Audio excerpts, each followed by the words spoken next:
यति बेला हामी थारू कल्चरल डान्स त्यसको भनौँ न हेरिसकेर हामी आफ्नो रिसोर्टतिर फर्किँदैछौँ। त्यहाँबाट गैँडा चोकबाट अगाडिसम्म हाम्रो रिसोर्टसम्म हामीलाई पुग्नलाई करिब आधी घन्टा लाग्छ होला।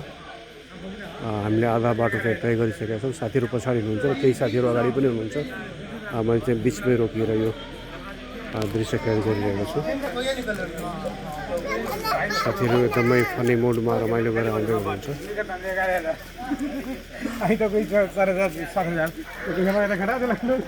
सञ्जय सर अगाडि बढ्दै हुनुहुन्छ। पछाडि लुना म्याम हुनुहुन्छ। बच्चाहरू चाहिँ पछाडि उफ्रिँदैछन्। आमा चाहिँ बच्चा छोडेर अगाडि बढेको अवस्था। एउटा अगाडि एउटा पछाडि लुना म्यामको भनाइ।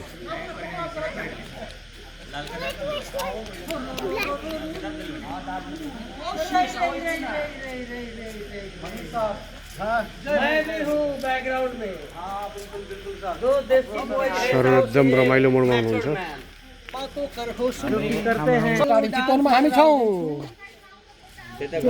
म्यामहरूको टिम चाहिँ पछाडि छ।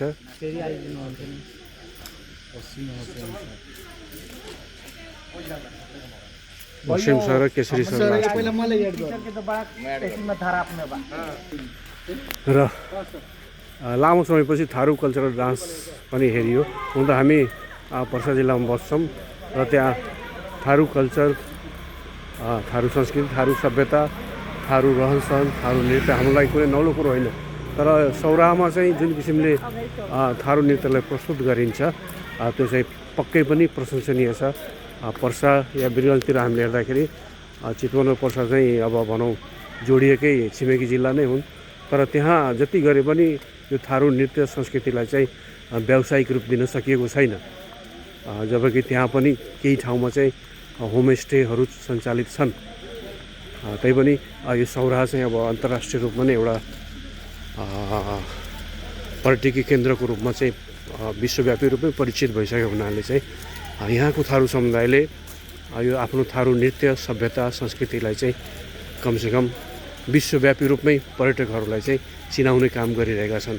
भर्खरै हाम्रा सहकर्मी साथीहरू चाहिँ त्यहाँबाट थारू नृत्य हेरेर आउनुभएको छ। सरलाई कस्तो लाग्यो? नमस्कार, एकदमै राम्रो लाग्यो। त हाम्रो त्यो आफ्नो यो नेपाल भनेको विविधतामा एकता भएको देश हो। विभिन्न आफ्नो कल्चर, आफ्नै पहिचान छ। भनिन्छ कि if you lose your identity the culture, if you lose your culture your identity will be lost.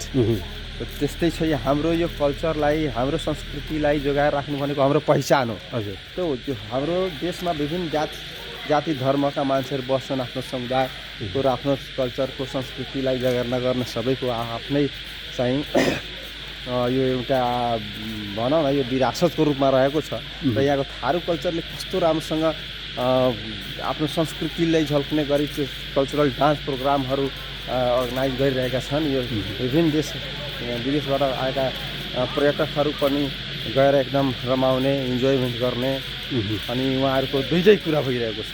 एउटा त कल्चरल आफ्नो संस्कृतिलाई चाहिँ बचाउ, प्रोटेक्सन भइरहेको छ भने अर्कोतिर केही त्यसबाट आए पनि आर्जन भइरहेको छ।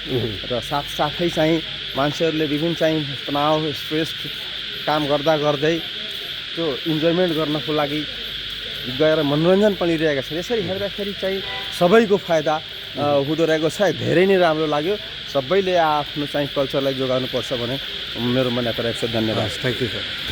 र यहाँ बिस्तारै प्रतिमा म्याम वकिल sir cultural dance, Tharu cultural dance हेरिसकेपछिको उहाँको अनुभव के छ? हाम्रो संस्कृति हाम्रो गहना हो। हजुर, बढ्दो आधुनिकीकरणको कारणले गर्दा हामीले आफ्नो संस्कृतिलाई बिर्सिँदै गएका छौँ।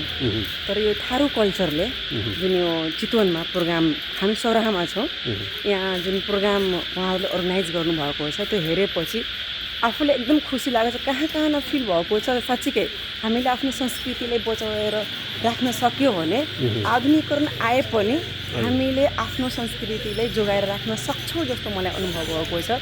एकदम राम्रो हो यो चाहिँ।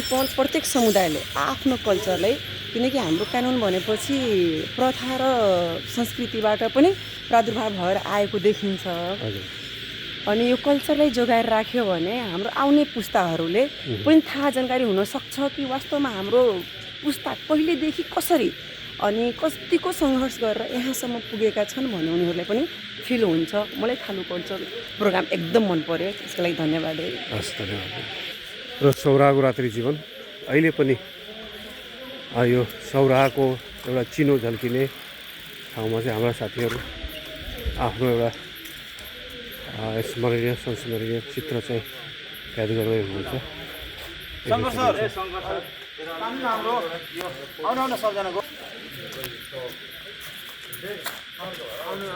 र मैले सामूहिक रूपमै सोधेँ सरहरूलाई थारू नृत्य सांस्कृतिक नृत्य हेरिसकेपछि अनुभव कस्तो रह्यो? पालो पालो थोरै छोटो बेटो।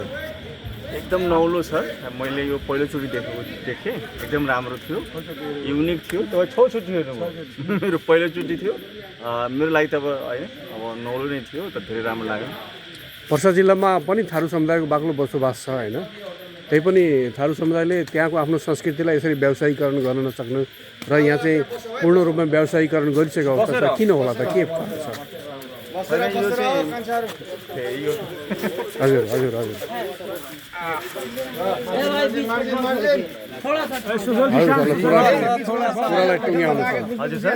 कुरालाई टुङ्ग्याउनु ल।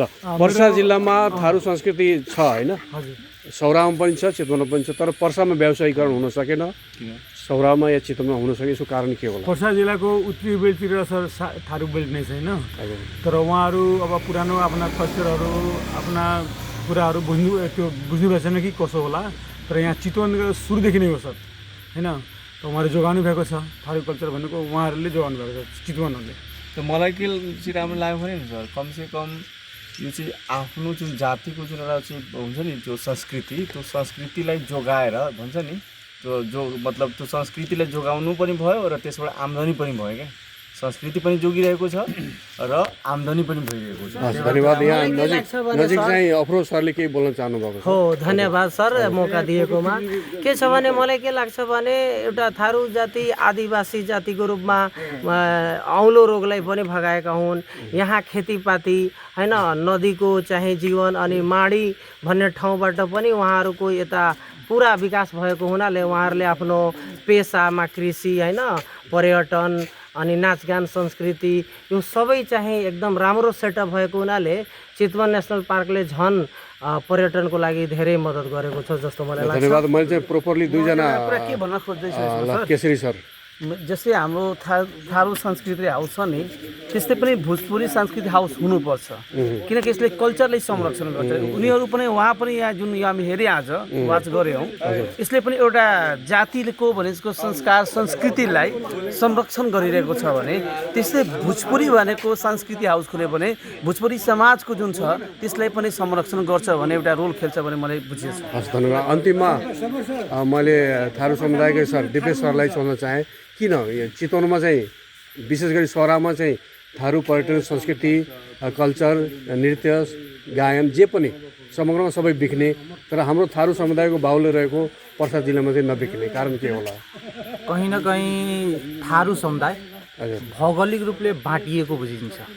यसमा थारू समुदाय एक हुनुपर्छ। जुन परापूर्व कालदेखि हाम्रो पुर्खाहरूले चलाउँदै आएको संस्कृति छ बुझ्न एकदम जरुरी छ। अब पर्सा जिल्ला, बारा जिल्ला, रौतहट क्रमशः तपाईँ जानुहुन्छ फरक फरक संस्कृति भनौँ न, जुन ओरिजिनल संस्कृति हो त्यसमा के आएको पाइन्छ भने धेरै बदलाव आएको पाइन्छ। जस्तै पश्चिमी सभ्यताको प्रभाव भन्नु या शिक्षा जुन अहिले मोडर्नाइजेसन हुँदै गइरहेछ त्यसको प्रभाव प्रष्ट रूपले देख्न सकिन्छ। त्यसको फलस्वरूप के रहेको छ भने पर्सा जिल्लाका प्राय थारूवासीहरूले के गरेको छ भने आफ्नो धर्म संस्कृति जुन परापूर्व कालदेखि पुर्खाहरूले चलाउँदै आएको हो त्यो बिर्सिँदै गइराखेको छ। सो कहीँ न कहीँ यो कुरामा के छ, पर्सावासी थारू समुदाय पिछडिएको बुझिन्छ धर्म संस्कृतिको कुरामा। त्यो कनेक्ट हुनु एकदम जरुरी छ। कनेक्ट हुन सकिएन भने हाम्रो समुदायका पर्सा जिल्लाका जुन हाम्रो सन्ततिहरू सन्तान जति छन् त्यो यसरी नै आएर जुन एउटा थारू कल्चरल छ यसरी मात्र हेर्न पाउँछ। तर त्यसलाई आफ्नो जुन भनौँ न धरोहरहरू जुन छ संस्कृतिका धरोहरहरू त्यो आफ्नो सन्तानलाई कहिले पनि हस्तान्तरण गर्न सकिँदैन। र कहीँ न कहीँ यो एकदम आवश्यक छ कि पर्सावासी बारावासी जुन थारू समुदाय जहाँबाट भए पनि कनेक्ट हुनु जरुरी छ।